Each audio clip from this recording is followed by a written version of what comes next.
Los hermanos Karamazov, un libro de Fyodor Dostoyevsky. Episodio 46. Libro 11. Iván Fyodorovich. 1.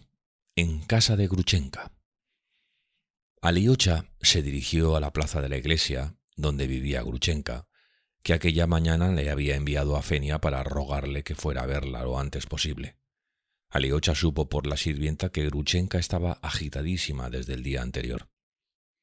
Durante los 2 meses que llevaba Mitya detenido, Aliocha había visitado con frecuencia la casa de Morozov, unas veces por impulso propio y otras atendiendo a los deseos de su hermano. 3 días después del drama, Gruchenka cayó enferma de gravedad y hubo de guardar cama durante 5 semanas, la primera sin conocimiento. Gruchenka había cambiado mucho. Estaba más delgada y había perdido el color. Hasta 15 días después de haberse puesto enferma no pudo salir a la calle. Para Aliocha, Gruchenka estaba entonces más seductora. Durante sus conversaciones con ella le encantaba que las miradas de los dos se cruzasen. Los ojos de la enferma habían cobrado un matiz de resolución, una expresión serena pero inflexible que se manifestaba en todo su ser. Entre sus cejas había aparecido un ligero pliegue vertical que daba a su hermoso rostro una expresión reconcentrada y algo severa a primera vista. De su reciente frivolidad no quedaba el menor rastro. Para asombro de Aliocha, Gruchenka conservaba la alegría de siempre, a pesar de su infortunio. Su compromiso matrimonial con un hombre al que momentos después detendrían como presunto culpable de un crimen horrendo, y pese también a su enfermedad, ya que la condena del acusado parecía segura. De su mirada había desaparecido la altivez, para ceder su puesto a una especie de brillante dulzura a la que a veces se mezclaban maléficos resplandores. Esto ocurría cuando la asaltaba cierta inquietud que, lejos de calmarse, se avivaba en su corazón. La causante del mal era Katarina Ivanovna, a la que Gruchenka nombraba durante su enfermedad en los momentos de delirio. Aliocha comprendió que la enferma estaba celosa, aunque Catalina no había visitado ni una sola vez a Mitya en la cárcel, cosa que podía haber hecho perfectamente. Todo esto ponía a Aliocha en un verdadero compromiso. Gruchenka le confiaba todos sus problemas, cosa que no hacía con nadie, y le pedía consejo tras consejo. A veces él no sabía qué decirle. Aliocha llegó a casa de Gruchenka visiblemente preocupado. Hacía media hora que la joven había vuelto de la prisión, y a él le bastó ver la prisa con que ella se levantaba e iba a su encuentro para deducir que lo estaba esperando con impaciencia. En la mesa había una baraja y en el diván de cuero arreglado para servir de cama estaba recostado Maximov, enfermo, desfallecido, pero sonriente. Este viejo sin hogar había llegado hacía 2 meses de Mokroe con Gruchenka y no se había separado de ella desde entonces. Después del viaje sobre el barro y bajo la lluvia, se había sentado en el diván, petrificado por el frío y el miedo. Luego había dirigido a Gruchenka una mirada silenciosa, acompañada de una sonrisa de imploración. La joven, abrumada por el pesar y por la fiebre que ya se había apoderado de ella y dominada por otras preocupaciones, no le hizo caso al principio, pero después, de pronto, le miró fijamente y él le correspondió con un gesto de turbación y una sonrisa lastimosa. Gruchenka llamó a Fenia y le dijo que le diera de comer. Durante todo el día, Maximov guardó una inmovilidad casi completa. Al anochecer, Fenia cerró las ventanas y preguntó a su ama: ¿Ha de quedarse a dormir este señor? Sí, respondió Gruchenka. Hazle la cama en el diván. Por las respuestas que recibió a sus preguntas, Gruchenka comprendió que Maximov no tenía a dónde ir. El señor Kalganov, mi protector, me ha dicho francamente que no volverá a recibirme y me ha dado 5 rublos. ¿Qué le vamos a hacer?, exclamó Gruchenka con una sonrisa de compasión. Esta sonrisa conmovió al viejo, cuyos labios temblaron de emoción. Así fue como Maximov se quedó en casa de Gruchenka en calidad de parásito. Ni siquiera durante la enfermedad de la joven dejó la casa. Fenia y su abuela, la cocinera, no lo echaron, sino que siguieron dándole de comer y haciéndole la cama en el diván. Gruchenka se acostumbró a él, y cuando volvía de visitar a Mitya, al que había empezado a ir a ver apenas se repuso de su enfermedad, se entretenía comentando nimiedades con Maximuka para olvidar sus penas. Resultó que el viejo tenía cierto talento narrativo, así que incluso llegó a no poder pasar sin él. Aparte Aliocha, cuyas visitas eran siempre breves, Grushenka apenas recibía a nadie. El viejo comerciante Samsonov estaba gravemente enfermo. Se iba, según la expresión que circulaba por la ciudad. Efectivamente, falleció 3 días después de verse la causa contra Mitya. 3 semanas antes de su muerte, presintiendo su próximo fin, Samsonov llamó a sus hijos, que acudieron con sus familias, y les pidió a todos que no se separasen de su lado. Seguidamente ordenó a los domésticos que no permitiesen la entrada a Grushenka, en caso de que se presentara con la intención de verle, y que le dijeran de su parte que le deseaba muchos años de vida feliz y que no lo olvidara por completo. Pero Grushenka se limitaba a enviar casi todos los días a preguntar por él. «¿Al fin has llegado?», exclamó la joven alegremente al ver aparecer a Aliocha. «Maximucha me ha asustado diciéndome que no vendrías más. No te puedes figurar la falta que me haces. Siéntate. ¿Quieres café?». «Desde luego», repuso Aliocha sentándose. «Estoy hambriento». «Fenia, Fenia, café. Hace rato que está hecho. Trae también empanadillas calientes». «Tengo que contarte algo sobre estas empanadillas, Aliocha. Se las he llevado a Mitya a la cárcel y las ha rechazado. Incluso ha pisoteado una. Yo le he dicho, se las dejo a tu guardián, si no las aceptas habrás de alimentarte de tu maldad. Luego me he marchado. Una vez más hemos reñido. Cada visita una riña». Grushenka hablaba con agitación. Maximov bajó los ojos, sonriendo tímidamente. «¿Pero cuál ha sido la causa de la riña de hoy?», preguntó Aliocha. «Algo completamente inesperado para mí. Está celoso de mi primer amor, me ha dicho que no sabe por qué he de alimentarlo, de gastar dinero con él. Siempre está celoso. La semana pasada lo estuvo hasta de Kuzma». «Pero mi hermano conoce al polaco». «Claro que lo conoce. Está enterado de nuestras relaciones desde el principio. Hoy me ha insultado. Me da vergüenza repetir sus palabras. El muy imbécil. Rakitka se marchaba cuando yo he llegado. Él debe de haber sido el causante de su excitación. ¿No lo crees? ¿También tú?» «Te ama y ha perdido el dominio de sus nervios». «¿Cómo podía conservarlo sabiendo que lo van a juzgar mañana? Precisamente he ido a darle ánimos, pues lo confieso, Aliocha, que me aterra pensar lo que mañana puede ocurrir. Dices que está nervioso. También lo estoy yo. Pensar en el polaco, qué imbecilidad. Menos mal que Maximuka no tiene celos». «También mi mujer estaba celosa», observó Maximov. Grushenka se echó a reír sin poder contenerse. «¿Celosa de ti? ¿Y de quién tenía celos?». «De las sirvientas». «Calla, Maximuka, no tengo humor para bromas. Y no mires las empanadillas, te podrían sentar mal. Mi casa se ha convertido en un hospital». Grushenka dijo esto sonriendo. Maximov lloriqueó. «No merezco sus cuidados, soy un ser insignificante. Dedique sus atenciones a quien pueda serle más necesario que yo». «Calla, Maximuka, todos somos necesarios». «Pero es muy difícil saber quién lo es más y quién lo es menos. Si no existiera ese polaco, también él dice que hoy está enfermo. He ido a visitarlo, le mandaré empanadillas. Nunca lo había hecho, pero ya que Mitya me ha acusado de hacerlo, lo haré. Aquí viene Fenia con una carta. Será de los polacos. Volverán a pedirme dinero». Era el pan Musalovich, en efecto, el que le escribía.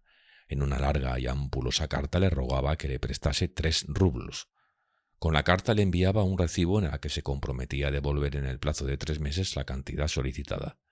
El pan Wróblewski firmaba también. Grushenka había recibido ya de Musalovich muchas cartas con reconocimientos de deuda semejante. Las peticiones habían empezado hacía 2 semanas, al iniciarse la convalecencia de Grushenka. Ésta sabía que los 2 Panowi se habían presentado en la casa para preguntar por ella durante su enfermedad. La primera carta fue escrita en una hoja de gran tamaño y en ella figuraba un sello familiar. Era larga y prolija. Grushenka solo leyó la mitad y la tiró sin haberla comprendido. Acabó por reírse de estas cartas. A la primera siguió otra un día después, en la que el pan Musalovich pedía un préstamo de 2000 rublos. Grushenka la dejó, como la anterior, sin respuesta. A continuación recibió una serie de misivas en las que la suma solicitada iba disminuyendo gradualmente.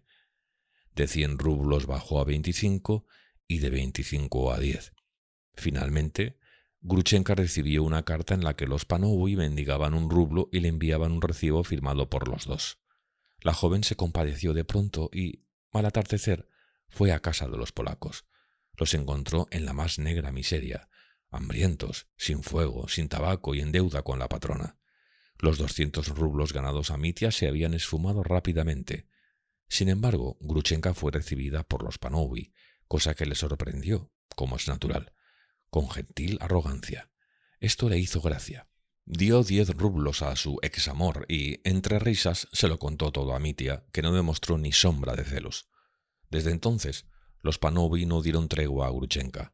La bombardearon a diario con sus demandas de dinero y ella siempre les enviaba algo. Y he aquí que, inesperadamente, Mitya se había mostrado ferozmente celoso. Gruchenka continuó, trivial y voluble. Como una tonta, he pasado por casa de Musalovich al saber que estaba enfermo y luego se lo he contado entre risas a Mitya. Mi polaco, le he dicho, me ha cantado acompañándose con la guitarra las mismas canciones que me cantaba en otro tiempo. Por lo visto, quería enternecerme. Y entonces Mitya ha empezado a insultarme. Por eso voy a mandar ahora mismo empanadillas a los polacos. Fenia, da 3 rublos a la muchacha que han enviado y entrégale también una docena de empanadillas envueltas en un papel. Y tú, Aliocha, ya le contarás esto a Mitya. Eso nunca, dijo Aliocha sonriendo. ¿Crees que le importa? Exclamó Gruchenka amargada. Se finge celoso, pero en el fondo se burla de mí. ¿De modo que sus celos te parecen una ficción? Pues claro. Qué ingenuo eres, Aliocha. Con todo tu talento no comprendes nada. Sus celos no me ofenderían. Lo que me ofende es que no los tenga. Yo soy así. Admito los celos porque yo misma soy celosa. Lo que me molesta es que no me ame y, sin embargo, quiera darme celos. ¿Crees que soy ciega?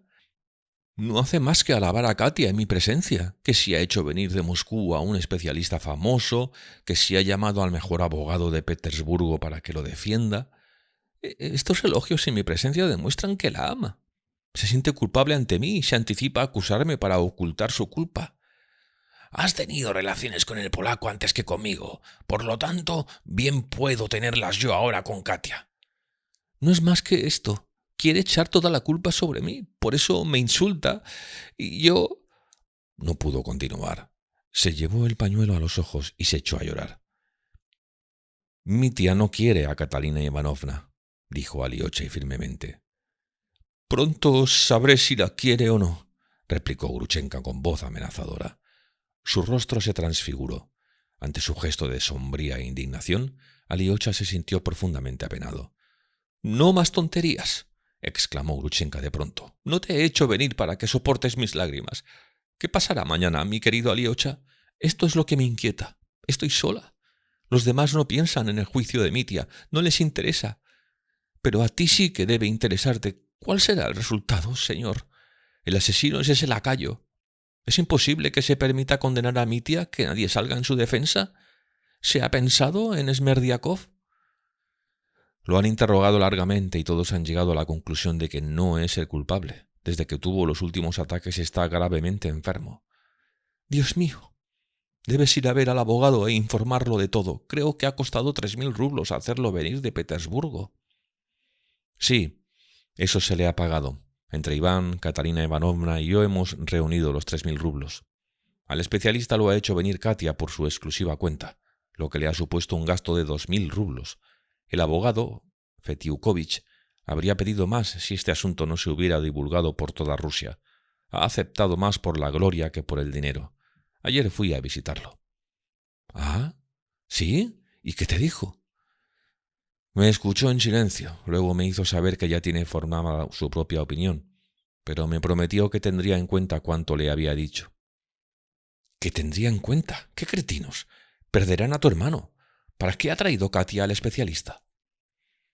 Para que intervenga como perito. Pretenden demostrar, Aliocha sonrió tristemente, que Mitya está loco y que cometió el crimen en un ataque de demencia, pero mi hermano no aceptará esta solución. Eso podría admitirse si fuera él el asesino. Tu hermano estaba loco entonces, completamente loco. Y todo por culpa mía. Soy una infame. Pero Mitya no es el asesino, aunque todo el mundo lo crea. Incluso Fenia ha hecho una declaración que parece presentar a tu hermano como culpable. Y también le acusan los dos de la tienda. Y ese funcionario y los clientes de la taberna, que fueron los primeros en oír sus bravatas. Sí, dijo Aliocha, amargado. Las declaraciones adversas son numerosas. Y Grigori Vasilich insiste en que la puerta estaba abierta y afirma que la vio. No hay medio de sacarlo de su ofuscación. He ido a hablar con él, e incluso me ha insultado. Ciertamente, esa declaración es la que más perjudica a mi hermano, dijo Aliocha. Yo creo que Mitya está verdaderamente trastornado, declaró Gruchenka, preocupada y en un tono misterioso. Hace tiempo que quería decírtelo, Aliocha. Voy a verlo todos los días y estoy desconcertada. Dime qué te parece a ti. ¿Qué significan esas cosas raras que ahora dice y repite? Al principio creí que se trataba de algo profundo y que estaba fuera de mis alcances, pero hoy ha sido distinto. Me ha hablado de un pequeñuelo. ¿Por qué es pobre esa criaturita? Por ella voy a ir a Siberia. Yo no he matado a nadie, pero es preciso que vaya a Siberia. ¿A qué criaturita se refiere? ¿Qué habrá querido decir? No he comprendido absolutamente nada. Me he echado a llorar y él ha llorado conmigo. Hemos llorado los dos, y él me ha besado y ha hecho sobre mí la señal de la cruz. ¿Qué significa esto, Aliocha? ¿Quién es esa criaturita? Rakitine lo visita a diario, dijo Aliocha sonriendo. Pero esto no es cosa de Rakitine. Ayer no fui a ver a mi tía, iré hoy. El que lo trastorna no es Rakitka, sino Iván Fyodorovich. Ha ido a visitarlo y... Gruchenka enmudeció repentinamente. Aliocha lo miró sorprendido. ¿Cómo? ¿Iván va a verlo? Mi tía me ha dicho que no lo ha visto ni una sola vez. ¡Qué tonta soy!, exclamó Gruchenka enrojeciendo. Se me ha ido la lengua. En fin, Aliocha, ya que ha empezado te lo voy a contar todo. Iván ha ido 2 veces a verle. La primera apenas volvió de Moscú y la segunda hace 8 días. Lo ha visitado a escondidas y ha prohibido a mi tía que te lo dijera. Aliocha estuvo un momento pensativo. La noticia lo había impresionado profundamente. Iván no me ha dicho nada de Mitya. Bien es verdad que hablo poco con él. Cuando iba a verlo tenía la impresión de que no me recibía a gusto, por eso no he ido a visitarlo desde hace 3 semanas. ¿Dices que lo ha visto hace 8 días? Pues hace precisamente 1 semana que Mitya ha cambiado. Sí, dijo con vehemencia Gruchenka. Tienen un secreto, Mitya me lo ha dicho. Es un secreto que lo atormenta. Antes estaba siempre contento, ahora sigue estándolo, pero cuando empieza a mover la cabeza, a ir de un lado a otro, a retorcerse el pelo de las sienes, puedo decir con toda seguridad que está agitado. Por otra parte, incluso hoy estaba a ratos contento. ¿Has dicho que a veces está agitado? Sí, unas veces agitado y otras contento. Francamente, Aliocha, tu hermano me sorprende. Sabiendo lo que le espera, se echa a reír a veces por cualquier minucia. Se diría que es un niño. ¿De modo que te ha prohibido hablar con Iván? Sí, pero a quien teme Mitya es a ti. Tienen un secreto, él mismo me lo ha dicho. Aliocha, mi querido Aliocha, procura saber qué secreto es ese y ven a decírmelo, para que yo conozca mi maldita suerte. Para eso lo he llamado. ¿Crees que ese secreto te afecta? Si fuera así, ¿no te habría hablado de él? ¿Acaso no se atreve a decírmelo y tampoco quiere dejar de advertirme? Lo cierto es que tiene un secreto. En resumen, ¿tú qué opinas? Yo creo que todo ha terminado para mí. 3 personas se han aliado en contra de mí. Katia forma parte del complot, es el elemento principal. Mitya me previene con alusiones. Piensa abandonarme. Este es el secreto. Mis 3 enemigos son Mitya, Katia e Iván Fyodorovich. Hace 8 días, Mitya me dijo que Iván está enamorado de Katia y que por eso va con tanta frecuencia a su casa. ¿Es esto verdad, Aliocha? Contéstame con franqueza. Iván no ama a Catalina Ivanovna. Créeme, nunca te engañaré. Eso mismo pensé yo enseguida. Mitia miente descaradamente y se muestra celoso para poder acusarme cuando llegue el momento, pero es demasiado imbécil y también demasiado franco para saber disimular. Me las pagará. ¿Crees que yo soy el asesino? Hasta esto se atreve a reprocharme. Que Dios lo perdone. Esa Katia se las verá conmigo ante los jueces. Lo contaré todo. No me callaré nada. Se echó a llorar. Lo que te puedo asegurar, Gruchenka, dijo Aliocha levantándose, es que Mitia te ama más que a nada en el mundo. Y te ama solo a ti. Puedes creerme. Estoy completamente seguro. Y ahora te advierto que no trataré de arrancarle su secreto. Y, si él me lo revela, le diré que te he prometido ponerte al corriente a ti. En este caso, volveré hoy mismo para informarte. Me parece que Catalina Ivanovna no tiene ninguna relación con este asunto. El secreto debe de referirse a otra cosa.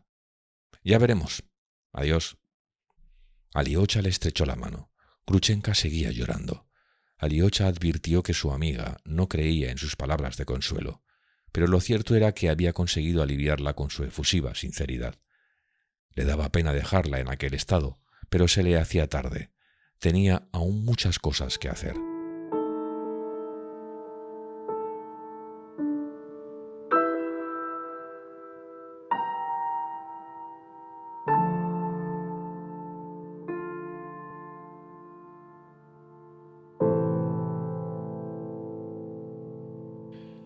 II.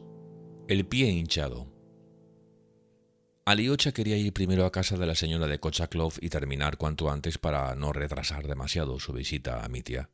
La señora de Kochaklov estaba indispuesta desde hacía una semana.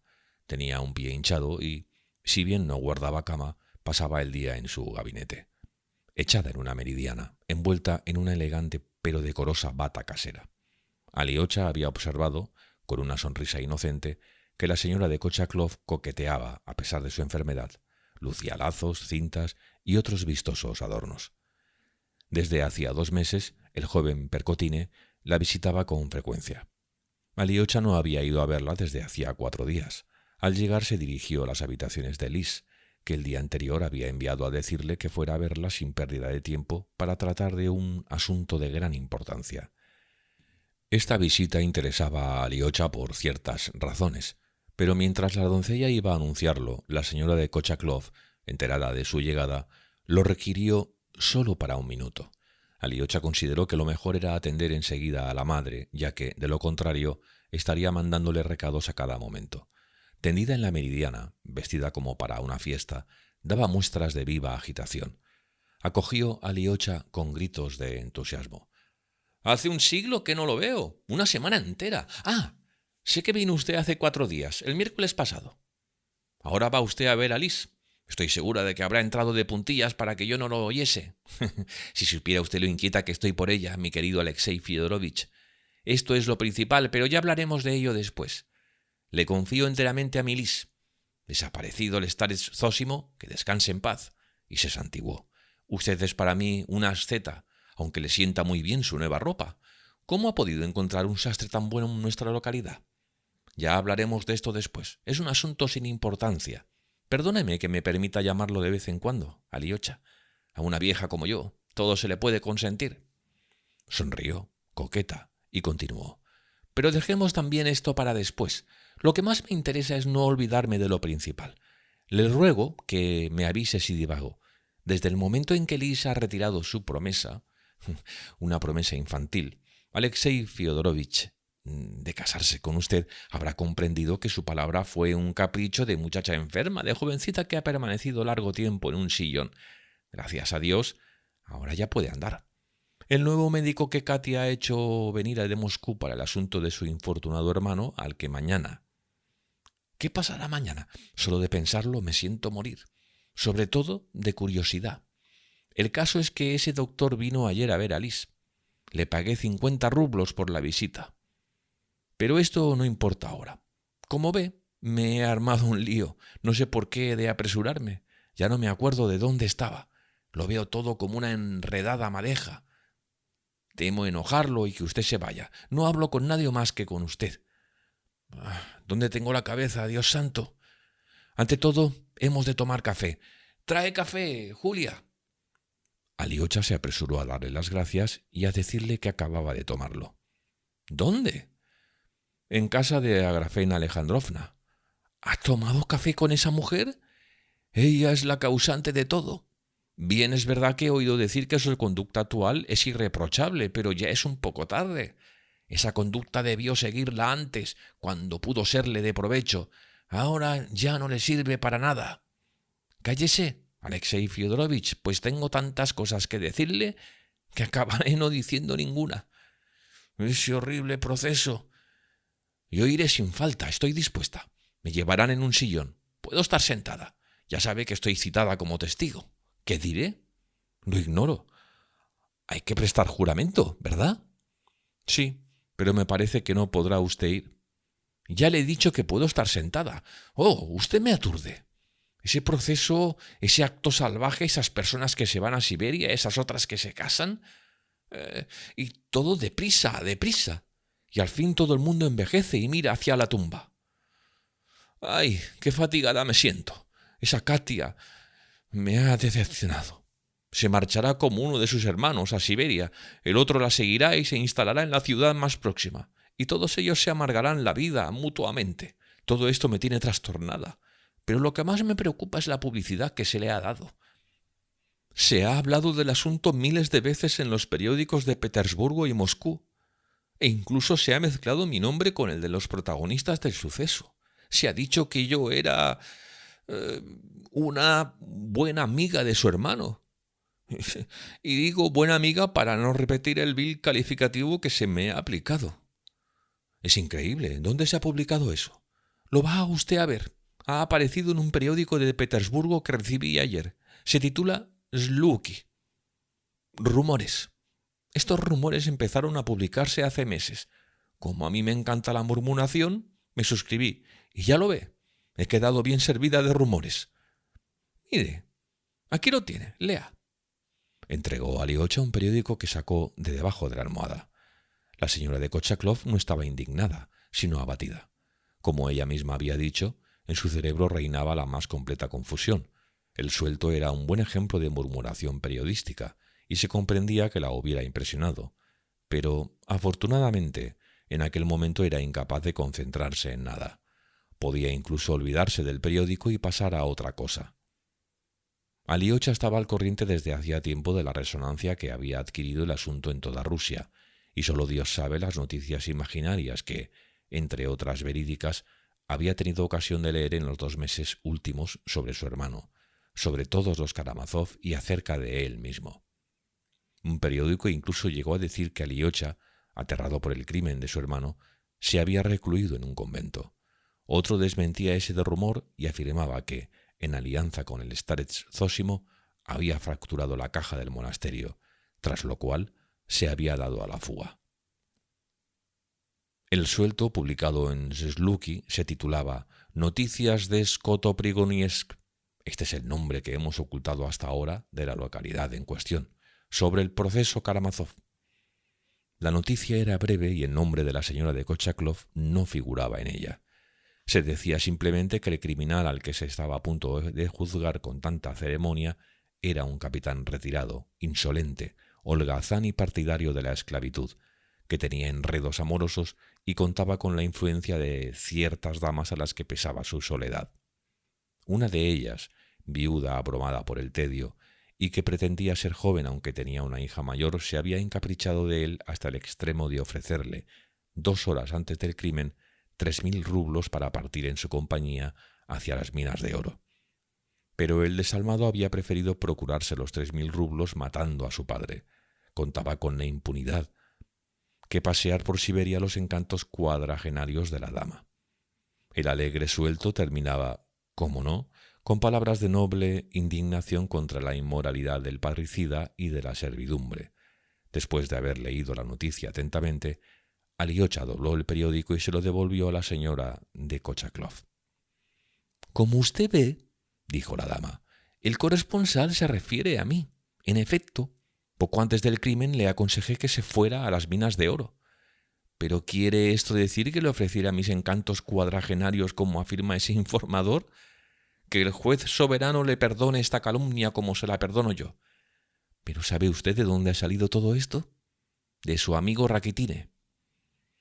Es posible, convino Aliocha, pero yo no he oído decir nada sobre ello. No me cabe duda de que todo ha sido cosa suya. Por algo le eché de mi casa. ¿Está usted enterado de esto? Sé que usted rogó que dejara de visitarla, pero los motivos exactos los ignoro. Por lo menos no los sé por usted. Entonces, lo sabe por él. Por lo visto, va hablando mal de mí. En efecto, pero hay que tener en cuenta que él habla mal de todo el mundo. Rakitine no me ha dicho por qué lo echó usted de casa. Hablo con él raras veces. No somos amigos. Bien, se lo voy a contar todo. Hay un punto sobre el que estoy arrepentida, porque me siento culpable. Claro que es un detalle insignificante. La señora de Kochaklov adoptó un aire juvenil y dejó escapar una sonrisa enigmática. Yo sospecho que... Le advierto que le hablo como una madre. No, todo lo contrario. Le hablo como una hija, pues una madre no pinta nada aquí. Mejor dicho, le hablo como le hablaría el starets Zósimo en confesión. La comparación es exacta, ya que acabo de llamarle asceta. Pues bien, he aquí que ese pobre muchacho... no puedo enojarme con él. En fin, en una palabra, ese atolondrado creyó, por lo menos así me parece, enamorarse de mí. Yo no me di cuenta de ello hasta algún tiempo después, hasta hace un mes aproximadamente. Entonces fue cuando empezó a visitarme con frecuencia. Antes ya nos conocíamos, total que yo no sospechaba nada, y de pronto tuve como un relámpago de clarividencia. Ya sabe usted que hace unos 2 meses empecé a recibir en mi casa a Piotr Ilich Perkotine, ese hombre joven, cortés y modesto que es funcionario y desempeña su cargo en nuestra localidad. Usted se ha encontrado con él más de una vez. ¿Verdad que es un hombre inteligente y que va siempre bien vestido? A mí me encanta la juventud, Aliocha, cuando en ella se reúnen las dos cualidades de talento y modestia, como en usted. Perkotine es poco menos que un hombre de Estado. Hay que ver cómo habla. Lo recomendaría a cualquiera sin vacilar. Es un futuro diplomático. Aquel fatídico día casi me salvó la vida al venir a verme por la noche. En cambio, Rakitine va siempre arrastrando sus pesados zapatos por las alfombras. Bueno, el caso es que un día empezó a hacer ciertas alusiones. Una vez, mientras charlábamos, me apretó la mano con fuerza. Desde entonces tengo el pie malo. Ya se había encontrado con Piotr Ilich en mi casa, y siempre, no sé por qué, sin motivo alguno, hablaba mal de él, lo censuraba implacablemente. Yo me limitaba a observarlos a los dos, riendo para mis adentros y preguntándome cómo terminaría la cosa. Un día en que me hallaba sola, más que sentada, echada, Mijaíl Ivanovich vino a verme. ¿Y sabe usted lo que me trajo? Unos versos. Eran muy cortos y se referían a la enfermedad de mi pie. Escuche. ¿Cómo eran? Me parece que... Ese piececito encantador está un poco hinchado, o algo parecido. No me acuerdo bien, los tengo allí, ya se los enseñaré. Son muy bonitos. No hablan de mi pie solamente. Son muy decentes y tienen un algo delicioso que en este momento no recuerdo. En fin, que son dignos de figurar en un álbum. Naturalmente, le di las gracias y él se sintió halagado. Aún no había terminado de dárselas cuando entró Piotr Ilich. Mijaíl Ivanovich se puso tan sombrío como la noche. Advertí que Piotr Ilich le molestaba. Mijaíl Ivanovich quería decirme algo, no cabía duda, después de leerme los versos. Sí, lo presentí. Y he aquí que en ese momento entra Piotr Ilich. Yo mostré a éste los versos sin decir de quién eran, pero él lo supuso en el acto. Estoy segura, aunque lo ha negado siempre. Piotr Ilich se echó a reír y empezó a criticar. Los versos eran malos, parecían escritos por un seminarista audaz. Entonces su amigo, en vez de echarse a reír, se encolerizó. Dios mío, creí que iban a llegar a las manos. Son míos, dijo el autor. Los he escrito por puro entretenimiento, pues a mí me parece ridículo escribir versos. Pero estos son buenos. Se quiere levantar una estatua a Pushkin por haber cantado los pies de las mujeres. Mis versos tienen un matiz moral. Usted, en cambio, no es más que un reaccionario, un ser refractario al progreso de la humanidad, ajeno a la evolución de las ideas, un burócrata que toma propinas. Entonces yo empecé a gritar, a suplicarles que se reportaran. Piotr Ilich, bien lo sabe usted, no es un hombre asustadizo. Adoptó una actitud digna, lo miró irónicamente y le presentó excusas. Ignoraba que fuera usted el autor, le dijo. De lo contrario, me habría expresado de otro modo, habría alabado sus versos. Sé que los poetas son personas irascibles. En resumen, ironías expresadas con toda seriedad. Él mismo me confesó más tarde que ironizaba, pero yo me dejé engañar. Entonces yo estaba echada como estoy ahora y pensaba, ¿debo poner en la calle a Mikhail Ivanovich por las palabras groseras que ha dirigido a un amigo mío en mi casa? Puede creerme, estaba echada, con los ojos cerrados y sin conseguir tomar una decisión. Estaba desesperada. Mi corazón latía con violencia. ¿Debía gritar o no gritar? Una voz me decía, grita, y otra me aconsejaba, no grites. Apenas oí esta segunda voz, empecé a gritar. Después perdí el conocimiento. Naturalmente, fue una escena espantosa. De pronto me levanté y dije a Mikhail Ivanovich, lo lamento mucho, pero no quiero volver a verlo en mi casa. Estas fueron las palabras con las que lo puse en la calle. Oh, Alexei Fyodorovich, sé muy bien que obré mal. Mentí. Yo no estaba enojada contra él. Le despedí porque me pareció que la escena era muy apropiada a la situación. Desde luego fue una escena muy natural, pues yo lloraba de veras e incluso estuve varios días llorando. Al fin, un día después del desayuno me olvidé de todo. Hacía 2 semanas que su amigo había dejado de visitarme. Yo me preguntaba, ¿será posible que no vuelva más? Esto fue ayer. Y he aquí que ayer mismo, por la tarde, recibí este ejemplar de Rumores. Lo leí y me quedé boquiabierta. ¿De dónde habría salido la noticia? De él. Apenas volvió a su casa, escribió esto y lo mandó al periódico. Reconozco que hablo atolondradamente, Aliocha, pero no lo puedo remediar. Se me va a hacer tarde para ir a ver a mi hermano, balbució Aliocha. Eso me recuerda a una pregunta que quería hacerle. Dígame, ¿qué es la obsesión? ¿A qué obsesión se refiere? Preguntó Aliocha, sorprendido. A la obsesión judicial, esa obsesión que da lugar a que todo se perdone, cualquiera que sea el delito que uno comete, se le perdona. ¿Por qué me hace esa pregunta? Se lo explicaré. Esa Katia es una criatura encantadora, pero ignoro de quién está enamorada. Estuvo aquí el otro día y no lo pude averiguar. Se limita a hablar en términos generales y especialmente de mi salud. Incluso adopta cierto tonillo afectado. Y yo me he dicho, alabado sea Dios. Bueno, volvamos a la obsesión. Ya sabe que ha venido de Moscú un doctor. Tiene que saberlo, puesto que lo ha traído usted. No, lo ha traído Katia. Ah, siempre esa Katia. Bueno, a lo que íbamos. Un hombre es normal, pero de pronto sufre una obsesión. Su lucidez era completa. Se daba perfecta cuenta de sus actos, pero sufre una obsesión. Pues bien, esto es seguramente lo que le ha ocurrido a Dmitri Fyodorovich. Es un descubrimiento y una ventaja de la nueva justicia. Ese doctor vino a visitarme y me hizo una serie de preguntas relacionadas con la noche fatídica, o sea, sobre las minas de oro. ¿Cómo estaba entonces el acusado? Yo le dije que no cabía duda de que estaba bajo los efectos de una obsesión. Esto era seguro, pues gritaba, quiero dinero, deme 3000 rublos. Y después se marchó y cometió el asesinato. No quiero matar, decía. Y sin embargo, mató. Pero, aunque tratara, se le perdonará por su deseo de no matar. ¿Es que él no mató?, replicó en el acto Aliocha, cuya agitación e impaciencia iban en aumento. Ya lo sé. El asesino fue el viejo Grigori. ¿Grigori? Sí, fue Grigori. Estuvo un rato sin conocimiento a causa del golpe que le propinó Dmitri Fyodorovich. ¿Pero por qué? Obró bajo el imperativo de una obsesión.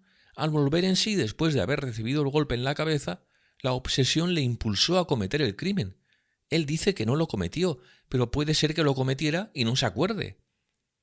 Pero, bien mirado, sería preferible que lo hubiera cometido Dmitri Fyodorovich. Sí.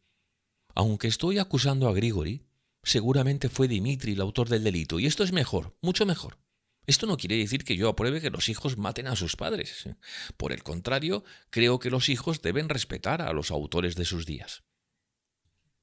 Pero es preferible que el culpable sea Dmitri, ya que en este caso no tendrá usted que preocuparse, puesto que habrá cometido el crimen inconscientemente, o tal vez conscientemente, pero sin saber por qué razón.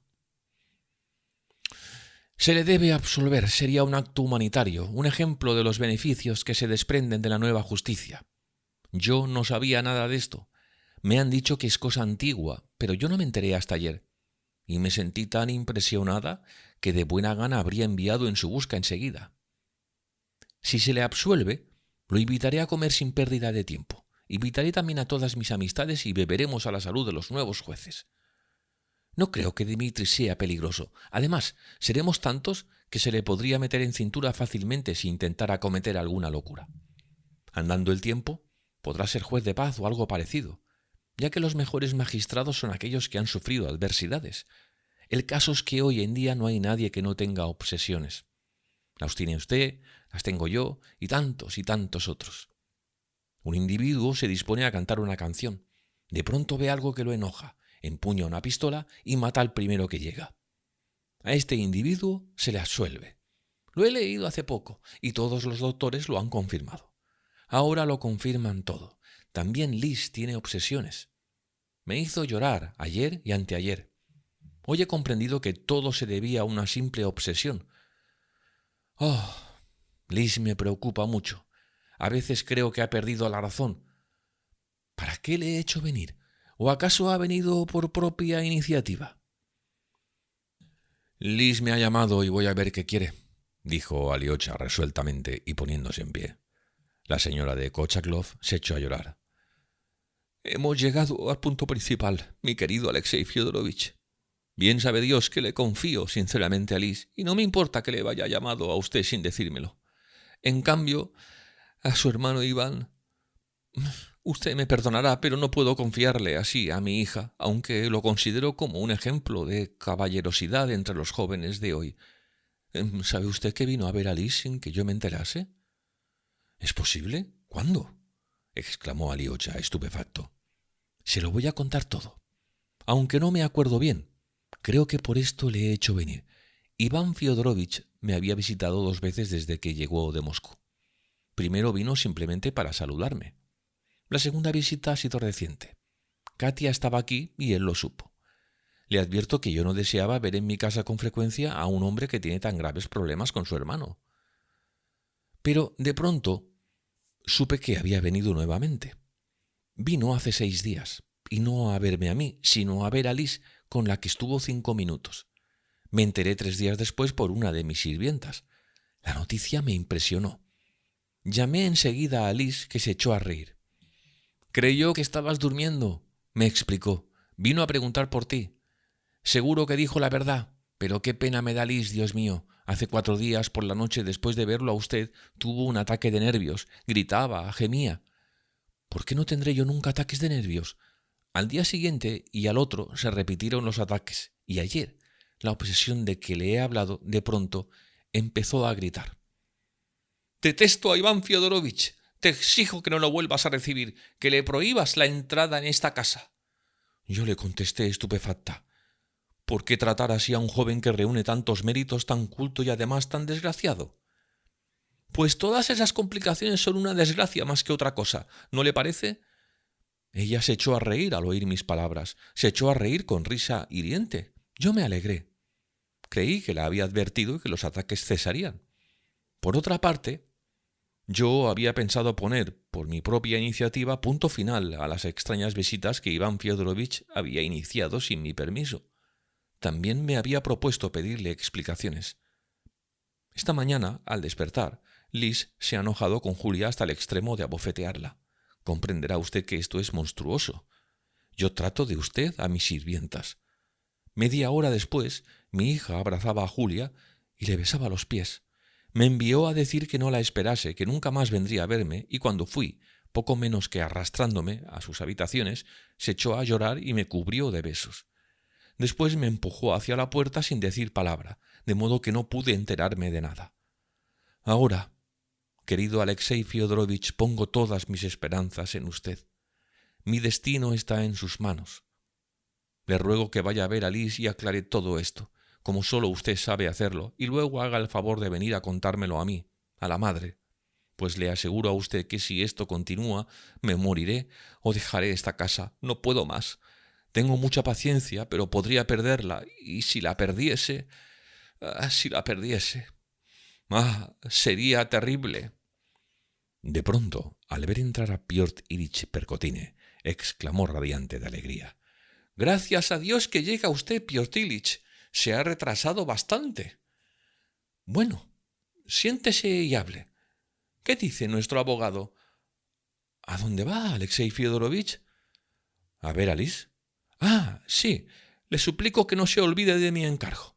Está en juego mi destino. No lo olvidaré. Es decir, si es posible, pues voy a ver a su hija con gran retraso, murmuró Aliocha mientras se alejaba. No admito ese si es posible. Ha de venir sin falta, gritó a sus espaldas la señora de Kochaklov. Si no viene, me moriré. Pero Aliocha había desaparecido ya.